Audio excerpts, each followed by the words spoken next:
Hey, what is going on, everybody? Today we are finally going to talk about the tune that I got on this Audi S4. So, in case you didn't know, I have a lot of people new to the channel. I've had a stock B5 S4 that I just got tuned by German Elite Tuning, but what we're doing is I'm going through the stages of a B5 S4. So what I mean by that is I'm going from the lowest possible stage of tuning you could possibly do, which is under stage 1, which is what I have right now, and we're going all the way up through stage 3 plus. So that means stage 1, stage 2, if there's a stage 2 plus, stage 2 plus, stage 3 minus, stage 3, and then stage 3 plus.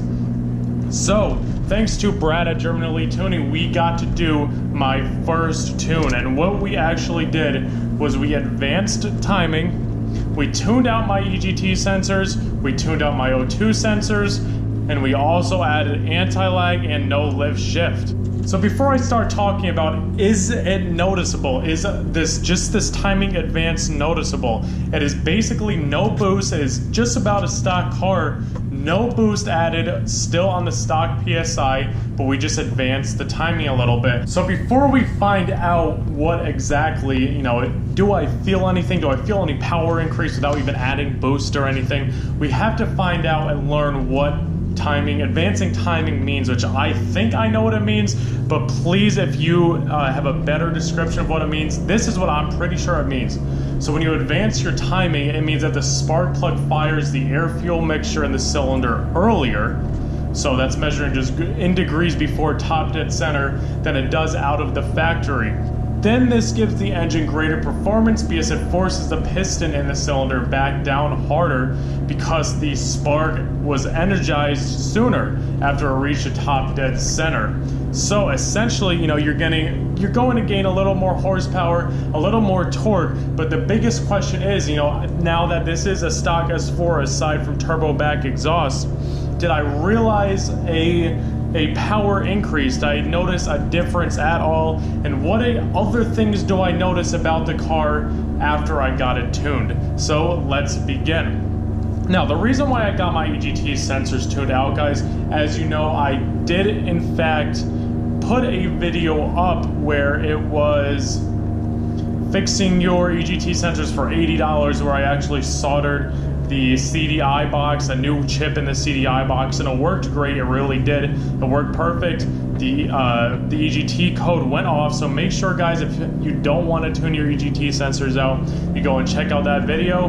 I have a link in the description there, and you can buy your chips for the EGT sensor and do the repair for $80 instead of $600. Now, the reason why I tune my EGT sensors out, there is a couple reasons. One, I just want them out of sight, out of mind. There's 10 solders I put in of 10 little wires, and it was just always in my head like, oh God, what if one of those wires comes out and I'm gonna lose power and it's gonna go back into limp mode? That was just like always in my mind, so I wanted to get that out of my mind. So that is reason number one. I was just like a peace of mind type thing. Tuning the EGT sensors out was absolutely okay with me for that. And so the second reason why I actually tuned out the EGT sensors and was absolutely okay with it is because I'm soon going to be getting a gauge that monitors everything on the engine, including the exhaust gas temperature, so then I can keep an eye on that, and if anything goes wrong and that the engine reaches a dangerously high degree, then I could shut the car off and I know it is okay because I have a perfect vision of what the EGTs are reading. So when that comes along, that is another reason why we are going to be able to safely tune these EGTs out without worrying too much, because I'm going to have a monitor monitoring them the entire time, which is going to be an awesome install. I cannot wait to do that. And the third reason why right now is, engineers always put things in for a reason. Everything has its place. But after 18 years, 17 years of this car running, we know that a ton of people do it safely, taking the EGT sensors out, especially being that I'm running on stock boost right now. I don't think that anything is seriously gonna get extremely, extremely hot, even though I do have anti-lag. No, I don't sit on it, all the time, which is the one thing that could get the car hot, is the anti-lag system. But, you know, I really don't think, especially at the stock point that I'm at with just the advanced timing, that there's going to be a dangerously high like point where the EGT sensors are going to be needed to put the car in lit mode because they're reading so high. I don't think we're going to need them just yet, and that's why before I go anything is super big, I'm going to install the EGT monitors that are telling me the degree that they're at, and it's a live count of the degree that they're at. So that is why I tune the EGT sensors out. Now, the reason why I tune my O2 sensors out, if you did not already know, guys, I do in fact have my cats completely removed from the car. There's just a straight pipe in their spot, but the whole thing is that I have the O2 sensors screwed into the pipe still, so they were, you know, smelling a bunch of not good smelly stuff, if you know what I'm saying, and they were turning my engine light on. And we don't want that. I don't want an engine light on. They were the only codes I had on the car. So Brad was awesome enough to get those tuned out for me as well. So now I have no more check engine light, as you can see. So then of course I got anti-lag and no lift shift. So as we all know from my one video, I do plan on tracking this car a lot in the future. So I do want a no lift shift and a anti-lag system for when I do seriously build the car. And I'm going to be able to launch the car while, you know, having the turbos fully spooled. Besides, of course, the fun factor of having anti-lag and just the amazing sound that it produces. So the big question is, did I feel a performance boost? Well, I shouldn't say boost, but did I feel added torque, added horsepower? And my answer is absolutely yes. This car is so snappy and like pissed off now. It is like absolutely insane. I would have never guessed. And no, I am 100% honest. Like I said, I'm going through all of the stages. I'm not just going to stage 3+.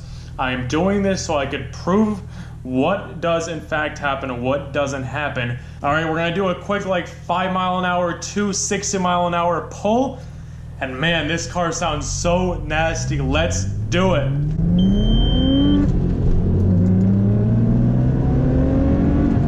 This car, when you advance the timing, at least the tune that Brad did for me at Germany Elite Tuning, it absolutely pisses this car off, where there is instant horsepower, or the correct thing is, there is such instant torque. As soon as you touch the pedal, it is insane. Like, the car is so angry. Obviously, it probably just increased it a little bit, but it was a little bit enough to where the car is just like so pissy now. It is absolutely insane. The reason why I'm like freaking out about that is because I really did not expect a horsepower or a torque gain, but it is completely noticeable. As soon as I put my foot just a little bit into it at lower RPM before boost, the engine is just like, you just feel the instant torque, and I feel myself get sucked back into my seat at low RPMs, and that is exactly how I knew that there was a difference. That's the first thing I realized. So absolutely, guys, absolutely, advancing timing does increase some horsepower and some torque noticeably, because honestly, I was blown away because I really didn't think it was going to be this noticeable. So awesome job on the tune for increasing horsepower that little bit and increasing torque that little bit, because it is 100% noticeable in the lower end torque, that lower end power. Man, it was really there. The car is super angry. Another thing I did notice about this tune is, holy crap, this thing pops and bangs so crazy. Like, it sounds like a machine gun. It is so loud that I almost have to be careful when I'm driving home, and like I have to make sure it's not above, like anywhere above 3,000 RPM, and you let go of the gas and the RPMs are coming down above 3,000, pop, pop, pop, pop, pop, bam, bam, bam. Oh my God, it is absolutely insane. This thing pops incredibly. I cannot wait, guys. I am releasing an exhaust video after the timing advancement tune. You guys are gonna be, even on the video, it is not gonna do it justice. There is so many pops and bangs. It like everyone's head snaps, probably because like they have no idea what's going on, but the pops and the bangs that comes out of this car is absolutely insane. Now, another thing I did realize, obviously, is that my gas mileage went down. My gas mileage actually decreased like crazy. Now, that could be because I've been messing around with the anti-lag, and I've been, like wanting to be above 3,000 RPM now, so that could be why I am losing miles per gallon. But from what I saw, I went from like 21.4 to now 20.8. But again, I think I'm going to test this and let you guys know if I did lose miles per gallon. It's really miles per gallon, so miles per gallon really doesn't matter. But I am going to test this, reset my miles per gallon on the car, and drive like a normal human being and see if I did in fact lose any miles per gallon. One of the last things I did actually realize, and maybe it's because it's been like 90 and 100 degrees in Pennsylvania, but my oil temperature has actually been a little bit higher than normal. Like I said, it could be because it's been really hot and humid in Pennsylvania, more than normal since I've had the tune, but it seems like it's noticeably higher on the needle, and I'm not positive if this tune would in fact increase oil temperature, possibly, because you are advancing the timing. But that is one thing I did realize, and I don't have a positive answer on. Guys, let me know if you know in the comments if you do think that advancing timing is going to make the oil a little bit hotter, because I definitely do realize that. So guys, thank you so much, man. This car pulls like crazy now. It is just unreal. If you guys haven't already subscribed, make sure you do so, and I will talk to you all in the next video.